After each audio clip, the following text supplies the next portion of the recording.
Movie के start में हमें एक शिपिंग कंटेनर दिखाया जाता है जो कि हांगकांग से साउथ कोरिया में लाया गया था। जब दो आदमी इस कंटेनर को खोलते हैं तो वो दोनों पूरी तरह से शॉक्ड हो जाते हैं क्योंकि इस कंटेनर में एक भी आदमी जिंदा नहीं था, यानी कि सब लोग मर गए थे। इन दोनों को कुछ भी नहीं पता था कि इतने ज्यादा लोग ऐसे कैसे मर गए। तभी वहाँ पर एक सर्वाइवर जो अभी जिंदा था वो इन दोनों आदमियों में से एक का पाँव पकड़ लेता है। ये लोग उसको वहाँ पर बहुत ज्यादा मारते हैं। इन दोनों आदमियों में से एक आदमी कहता है कि इसको मार देते हैं, मगर उसका दूसरा साथी इस बात के लिए तैयार नहीं था। वो उस सर्वाइवर को अपने ट्रक में बिठा लेते हैं और उसकी मदद करने के लिए उसको शहर की तरफ ले जाते हैं। वो लोग जब शहर में आ जाते हैं तो उनमें से एक आदमी ट्रक को रोक कर कुछ चीजें लेने जाता है। तभी वो सर्वाइवर इस बात का मौका उठाता है और वो उस ट्रक से भाग जाता है। जब वो आदमी जिसका ट्रक था वो चीजें लेकर आता है तो वो उस सर्वाइवर को ढूंढता है, मगर वो उसको कहीं पर भी नहीं मिलता। वो उसको काफी ज्यादा ढूंढने की कोशिश करता है मगर वो सर्वाइवर उसको नहीं मिलता। तभी हम देखते हैं जो दूसरा आदमी यानी कि जो इसका भाई था उसकी तबीयत खराब होने लगी थी और वो अपने ट्रीटमेंट के लिए मेडिसिन लेने के लिए एक मेडिकल स्टोर में जाता है। उसको देखने से ऐसा लग रहा था कि उसको किसी वायरस ने जकड़ लिया है और वो वायरस आहिस्ता आहिस्ता लोगों में फैलता जा रहा है। इसके बाद हमें एक हादसे का सीन दिखाया जाता है। यहाँ पर हम देखते हैं कि एक गाड़ी जो खाई में गिर गई थी उसमें एक लेडी फंसी हुई थी। ये लेडी एक डॉक्टर थी और इस लेडी का नाम डॉक्टर किम था। अब डॉक्टर किम को बचाने के लिए एक फायर फाइटर आता है। इसका नाम होता है जीगू। वो डॉक्टर किम को बचा लेता है और बचा कर बाहर ले आता है। तभी हम देखते हैं कि जीगू को डॉक्टर किम पसंद आ गई थी। अब दूसरे दिन डॉक्टर किम दोबारा से जीगू को उसी जगह पर बुलाती है जहाँ पर उसके साथ हादसा हुआ था और जीगू को कहती है कि मेरा बैग नीचे रह गया है, जाओ जाकर लेकर आओ। अब जीगू डॉक्टर किम की बात को कैसे टाल सकता था। वो वहाँ पर अपने एक और साथी को बुलाता है और उसकी मदद से नीचे जाता है। नीचे जाकर डॉक्टर किम का बैग ले आता है। अब जब उसका बैग लेकर वो आ जाता है तो उसके बैग में जो फोन था वो रिंग करने लगता है। ये कॉल डॉक्टर किम की बेटी की होती है। किम तो वहाँ पर नहीं थी, इसलिए जीगू ये डिसाइड करता है कि वो किम का बैग उसकी बेटी को दे आएगा। अब यहाँ पर हमें ये बात भी पता चलती है कि किम की शादी हो चुकी है और उसकी एक बेटी भी है, मगर उसके हस्बैंड ने उसको काफी टाइम पहले छोड़ दिया था और वो अब अपनी सिर्फ बेटी के साथ रहा करती थी। उसकी बेटी का नाम मीरू था। जीगू जब मीरू से मिलता है पहले तो वो उससे बात नहीं करती, मगर जब जीगू उसको थोड़ा सा अच्छा लगता है तो वो अपनी मदर का बैग उससे ले लेती है।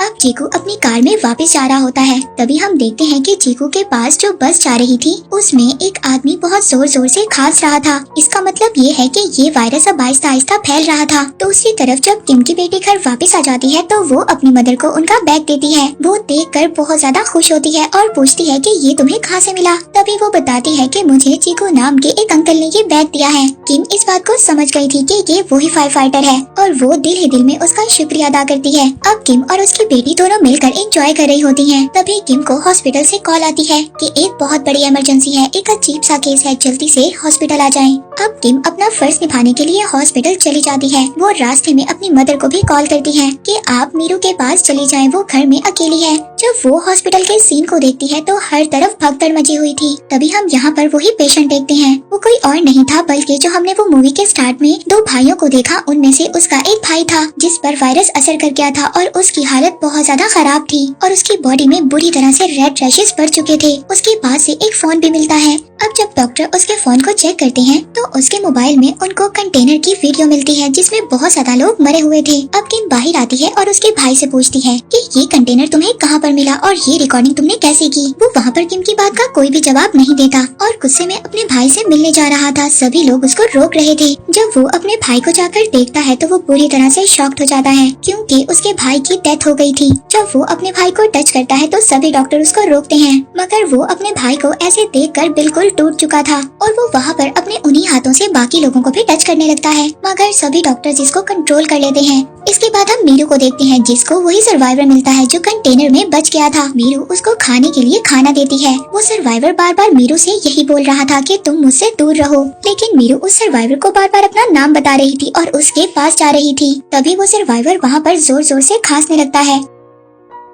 मीरू अब यहाँ पर परेशान हो गई थी। तभी वो अपने जीगू अंकल को कॉल करती है और उनको वहाँ पर बुलाती है। जब वो लोग वहाँ पर दोबारा पहुँचते हैं तो वो सर्वाइवर वहाँ से जा चुका था। हमें बहुत बुरा मंजर दिखाया जाता है जहाँ पर लोग जोर जोर से खांस रहे थे और सभी में एक एक कर ये स्ट्रेंज वायरस फैलने लगा था। अब डॉक्टर्स और पुलिस मिलकर उस कंटेनर को ढूंढ लेते हैं। जब वो उस कंटेनर को देखते हैं तो उसमें काफी ज्यादा लोगों की लाशें थी। वो वहाँ पर उस एरिया को सैनिटाइज करते हैं और उसके बाद उस कंटेनर को जला देते हैं ताकि ये वायरस यहीं पर खत्म हो जाए। मगर ये वायरस पूरे साउथ कोरिया में फैल चुका था। तभी हम देखते हैं कि मीरू अपने चीकू अंकल के साथ एक मॉल में थी। चीकू वहाँ पर मीरू से उसकी मदर का नंबर भी मांगता है ताकि वो उसको उसकी मदर के पास सेफली भेज सके। तभी हम देखते हैं कि मीरू को खाते हुए नींद आ जाती है और वो सो जाती है। चीकू उसको उठाकर बाहर ले आता है। तभी वो आकर देखता है कि मॉल में हर तरफ भगदड़ मची हुई थी। हर तरफ लोग खांस रहे थे, बेहोश हो रहे थे। तभी चीकू की नजर एक लेडी पर पड़ती है जो कि स्टेयर्स पर खड़ी थी और वहीं पर वो बेहोश हो जाती है। और तभी चीकू मीरू को छोड़कर उस लेडी को बचाने के लिए जाता है। और दूसरी तरफ डॉक्टर की टीम उस आदमी के फोन की रिकॉर्डिंग देख रही थी। तभी डॉक्टर्स को उस रिकॉर्डिंग में वही सर्वाइवर नजर आता है। वो डॉक्टर्स सभी को उस सर्वाइवर की पिक्चर दे देते हैं। वो डॉक्टर्स बताते हैं कि ये वायरस काफी ज्यादा जानलेवा है और इस वायरस का नाम है H5N1 और इस वायरस की वजह से एक आदमी 24 या 36 घंटे में मर जाता है। और ये वायरस सबसे पहले चाइना में आया था। किम जिस हॉस्पिटल में काम करती थी वहाँ पर चीफ सभी डॉक्टर्स और लोगों को बुलाते हैं और इस वायरस के बारे में बताते हैं। डॉक्टर्स उनको बताते हैं कि अगर हमने ये वायरस नहीं रोका तो ये वायरस पूरे साउथ कोरिया और नॉर्थ कोरिया में फैल जाएगा। लेकिन वहाँ के चीफ शहर को बंद करना नहीं चाहते थे।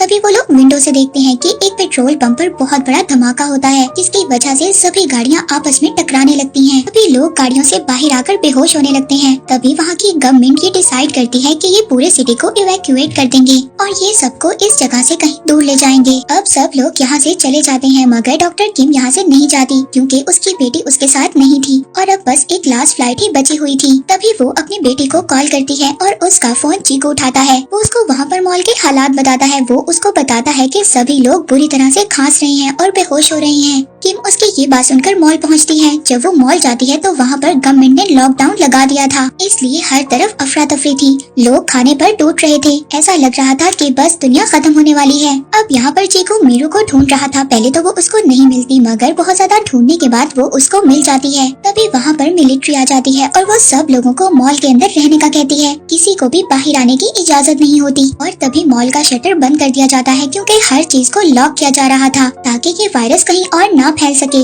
लेकिन कुछ लोग भागते हुए उस शटर से बाहर आ जाते हैं जिसमें ये तीनों भी होते हैं। डॉक्टर किम यहाँ पर चीकू को भी कहती है कि लास्ट फ्लाइट बची हुई है, तुम भी मेरे साथ चलो। मगर चीकू उसके साथ जाने से मना कर देता है। वो कहता है कि मेरा काम है लोगों को बचाना, इसलिए अब वो अपने एक साथी को वहाँ पर बुलाता है और शटर में फंसे हुए लोगों को वहाँ से निकालने लगता है। डॉक्टर किम अपनी बेटी को लेकर एयरपोर्ट पहुँच जाती है। बस चेकिंग के बाद वो लोग जाने ही वाले थे। तभी वहाँ पर मीरू खांस देती है। मीरू को खांसते हुए एयरपोर्ट का स्टाफ देख लेता है। एयरपोर्ट का स्टाफ उनको रोक लेता है। वो कहते हैं कि वो लोग आगे नहीं जा सकते। तभी डॉक्टर किम उनको समझाती है कि इसको एक नॉर्मल कोल्ड है, ये जल्दी रिकवर हो जाएगी और वो उन दोनों को एयरपोर्ट से बाहर निकाल देते हैं। यहाँ पर हमें पता चलता है कि ये वायरस H5N1 है। ये सबसे पहले एक बर्ड को हुआ था और अब ये वायरस इंसानों में भी आ गया था। पूरे सिटी में लॉकडाउन लगा दिया जाता है। जो जहाँ पर था उसको वहीं पर रोक दिया जाता है। अब वहाँ के प्रेसिडेंट मीडिया के जरिए सब लोगों से कांटेक्ट करते हैं कि हम शर्मिंदा हैं, हम इतने ज्यादा लोगों की जान नहीं बचा सके, मगर अब जितने भी लोग बच गए हैं हम पूरी कोशिश करेंगे उन लोगों को बचाने की।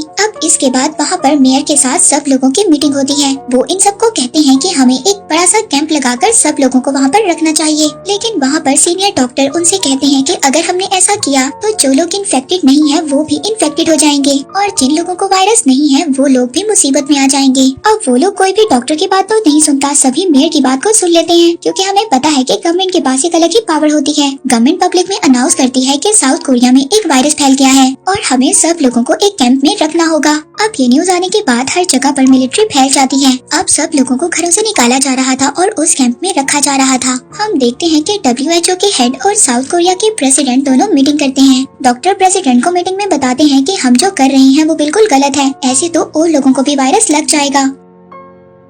लेकिन वहाँ पर वाइस प्रेसिडेंट डॉक्टर की कोई भी बात मानने को तैयार नहीं थे। प्रेसिडेंट डॉक्टर से कहते हैं कि हमने तुम्हारा अप्रूवल नहीं मांगा, हमें सिर्फ इतना बताओ कि आगे इस वायरस को कैसे रोका जा सकता है। डॉक्टर्स प्रेसिडेंट को कहते हैं कि हमें एक PCR टेस्ट लेना होगा जिनकी रिपोर्ट्स 48 घंटों में आएगी और जो लोग ठीक होंगे उनको अलग कर दिया जाएगा। और उन लोगों को 48 घंटे तक उसी कैंप में रखना होगा। इसी बीच डॉक्टर किम अपनी बेटी मीरू को देखती है जो अब वो भी इन्फेक्टेड हो गई थी, लेकिन डॉक्टर किम किसी को भी नहीं बताती। तभी वहाँ पर जीकू को भी ये बात पता चल जाती है। वो डॉक्टर किम से कहता है कि तुम्हें अपनी बेटी को अलग कर देना चाहिए, अगर तुमने ऐसा नहीं किया तो बाकी लोग भी इन्फेक्टेड हो जाएंगे। लेकिन किम इसकी बात को नहीं मानती। वो कहती है कि मैं इसको लोगों से अलग रखूंगी, हमेशा मास्क पहना कर रखूंगी। फिर अगले दिन सुबह हम सिटी को देखते हैं जहाँ पर हर चीज रुक गई थी। अब मिलिट्री वालों को भी वो सर्वाइवर मिल गया था और वो अब उसके लिए एक अलग कैंप बनाते हैं। और तभी गवर्नमेंट ये डिसाइड करती है कि उस कैंप में से जो गवर्नमेंट ने बनाया था वहाँ पर से कोई भी आदमी बाहर नहीं जाना चाहिए। अगर ऐसा हुआ तो बाकी कंट्रीज में भी ये वायरस फैल सकता है। मीरू की भी हालत बहुत ज्यादा उस वायरस की वजह से खराब हो रही थी। वो बार बार बेहोश हो रही थी और उसकी बॉडी पर भी रेड से रैशेस आ गए थे।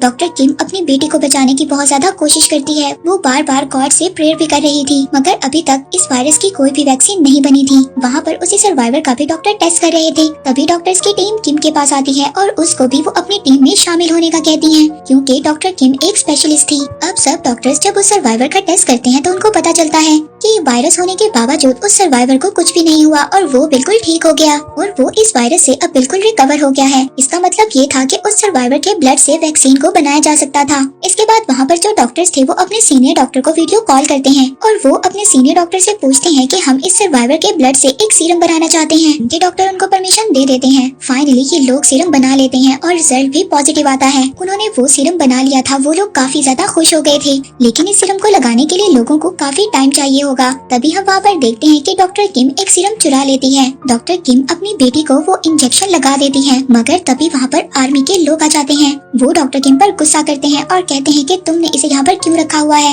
ये बाकी लोगों को भी इन्फेक्टेड कर देगी। और हमें यहाँ पर पता चलता है कि डॉक्टर किम ने अपनी बेटी को इंजेक्शन लगा दिया था, लेकिन वो बेहोश थी। वो आर्मी के लोग मीरू को बेहोश देखकर ये समझते हैं कि वो मर चुकी है और वो उसको वहाँ से ले जाते हैं। डॉक्टर किम को भी वहाँ पर बेहोश कर दिया जाता है। जीकू भी कैंप से बाहर आता है और वो वहाँ पर किम और मीरू को ढूंढने लगता है, मगर तभी वो अपने सामने एक बहुत ही खौफनाक मंजर देखता है। यहाँ पर जितने भी लोग मर गए थे सबको उठाकर एक गड्ढे में डाला जा रहा था ताकि सब लोगों को जलाया जा सके जो मर चुके थे, ताकि इस वायरस वाली डेड बॉडीज को खत्म किया जा सके। तभी चीकू वहाँ पर भागता है और मीरू की डेड बॉडी को ढूंढने लगता है, लेकिन मीरू उसको वहाँ पर कहीं नहीं मिलती। वो जोर जोर से उसका नाम लेकर बुलाता है। तभी वहाँ पर उसको एक बॉडी नजर आती है जो कि मीरू की थी। वो उसको उठाता है और गले लगा लेता है। तभी उसको पता चलता है कि मीरू अभी भी जिंदा है। दूसरी तरफ किम को भी होश आ गया था और वो भी अपनी बेटी को ढूंढ रही थी, लेकिन वो उसको कहीं पर भी नहीं मिलती। इसके बाद हम यहाँ पर एक बहुत ही इमोशनल सीन देखते हैं। हम एक सोल्जर को देखते हैं जो अपनी मदर को ढूंढ रहा था। तभी उसको उसकी मदर मिल जाती है, लेकिन उसको पता चलता है कि उसकी मदर भी इन्फेक्टेड हो चुकी है। उस सोल्जर को अभी तक ये पता था कि इस वायरस की कोई भी वैक्सीन नहीं बनी है। वो सोल्जर अपनी मदर के गले लग जाता है क्योंकि उसकी मदर मरने वाली थी, मगर तभी कुछ लोग उस सोल्जर को उसकी मदर से अलग कर देते हैं और उसको मारने लगते हैं। उस सोल्जर की मदर सबसे कहती है कि मेरे बेटे को मत मारो, उसकी कोई गलती नहीं है। तभी दूसरी तरफ हम चीकू को देखते हैं जो मीरू को लेकर भाग रहा था। तभी वहाँ पर एक आर्मी वाला उसको भागते हुए देख लेता है और उस पर फायरिंग करता है, मगर तभी बहुत ज्यादा लोग आर्मी वालों पर अटैक कर देते हैं और उनको मारने लगते हैं। तभी किम को ये बात याद आती है कि उसकी बेटी के पास एक वॉकी टॉकी है और वो अब उस वॉकी टॉकी से बार बार अपनी बेटी को मैसेज दे रही थी। तभी ये मैसेज चीकू रिसीव करता है और वो किम से कहता है कि उसकी बेटी उसके पास है और वो बिल्कुल ठीक है। हम लोग देखते हैं कि उस सर्वाइवर को एक वैन में बिठाकर कहीं और शिफ्ट किया जा रहा था। तभी उनकी वैन पर बहुत सारे लोग अटैक कर देते हैं। उस वैन में डॉक्टर किम भी साथ थी। वो उस सर्वाइवर को वैन से बाहर निकाल लेते हैं और उसको चाकू से मारने लगते हैं। उन लोगों को ये लग रहा था कि इस आदमी की वजह से उनके अपनों की जान गई है। तभी हम देखते हैं कि डॉक्टर उसको बचा लेते हैं और वहाँ से चले जाते हैं। तभी हम बाहर का सीन देखते हैं जहाँ पर लाखों की तादाद में लोग थे और सबके हाथों में अजीब किस्म के हथियार थे। और अब हमें पता चलता है कि वो सर्वाइवर भी मर गया था। वो अकेला था जिसके ब्लड से वैक्सीन बनाई जा सकती थी। तभी वहाँ पर हाईवे के दरमियान में जो लोग थे आर्मी वाले उन पर फायर कर रहे थे और उन लोगों को मार रहे थे। जब ये चीज प्रेसिडेंट देखते हैं तो बहुत ज्यादा गुस्सा होते हैं। वो वहाँ पर सबसे कहते हैं कि ये काम करने का ऑर्डर किसने दिया। तभी वाइस प्रेसिडेंट कहते हैं कि ये ऑर्डर मैंने दिया है, हमें लोगों की जान बचानी है। अगर हमने ऐसा नहीं किया तो पूरा कोरिया सिटी तबाह हो जाएगा। डॉक्टर किम प्रेसिडेंट से वीडियो कॉल करती है और उनको बताती है कि मेरी बेटी मीरू भी अब रिकवर हो गई है और उसके ब्लड से भी वैक्सीन बनाई जा सकती है। ये बात डॉक्टर किम की प्रेसिडेंट मान जाते हैं और उनकी बेटी को क्वारंटाइन से निकालने का ऑर्डर दे देते हैं। लेकिन वहाँ पर अमेरिकन प्रेसिडेंट और WHO के लोग लोग प्रेसिडेंट के ऑर्डर को नहीं मानते, वो इनके ऑर्डर को कैंसिल कर देते हैं। वो कहते हैं कि अगर एक भी आदमी क्वारंटाइन से बाहर आया तो उन पर हम मिसाइल छोड़ देंगे, उनको मार देंगे। कोई भी प्रेसिडेंट की बात नहीं मान रहा था। तभी हम देखते हैं कि बहुत ज्यादा लोगों में मीरू आगे आ जाती है और उसकी मदर किम उसको देख लेती है। वो दोनों एक दूसरे से मिलने के लिए भागने लगती हैं। तभी आर्मी वाले उनको फायर करना स्टार्ट कर देते हैं और एक गोली आकर किम के बाजू पर लग जाती है। वहाँ पर चीकू भी आ जाता है, वो किम को पकड़ लेता है। तभी अपनी मदर के सामने मीरू आ जाती है। वो अपनी मदर के आगे आकर खड़ी हो जाती है और कहती है कि प्लीज मेरी मदर को गोली मत मारो, और बार बार यही कह रही थी कि प्लीज मेरी मदर को गोली मत मारो। और ये काफी ज्यादा इमोशनल सीन था। तभी वहाँ पर जब सब लोग देखते हैं कि एक बच्ची जो सबको बचाने की कोशिश कर रही है, वो सब लोग उसके आगे आकर खड़े हो जाते हैं। अब जब प्रेसिडेंट ये सब बातें देख रहे थे तो वो सभी ऑर्डर्स को कैंसिल कर देते हैं, क्योंकि अब आर्मी उनके कंट्रोल में थी, ना कि अमेरिका के कंट्रोल में। तभी वहाँ पर ये अनाउंस किया जाता है कि हम लोग जल्दी सीरम बना लेंगे, हम लोग आप लोगों को सभी फैसिलिटीज देंगे। ये सुनकर सभी लोग बहुत ज्यादा खुश हो जाते हैं। तभी हम देखते हैं कि मीरू को डॉक्टर्स एक एम्बुलेंस में ले जाते हैं ताकि उसके ब्लड से सीरम बनाया जा सके। जाते जाते चीकू मीरू को ये कहता है कि अगर तुम बीमार लोगों की हेल्प करोगी तो गॉड तुम्हारी हेल्प करेंगे, और फिर वो चली जाती है। और फिर इसके बाद कुछ दिन बाद सब कुछ ठीक हो जाता है। लास्ट सीन में हम किम को देखते हैं जो अपनी बेटी के साथ चीकू के साथ वेकेशंस पर जाती है, और इसी के साथ ये मूवी यहीं पर एंड हो जाती है। तो दोस्तों, उम्मीद करते हैं ये मूवी एक्सप्लेनेशन आपको पसंद आया होगा। अगर ये वीडियो आपको पसंद आया हो तो इसे लाइक और शेयर जरूर करें।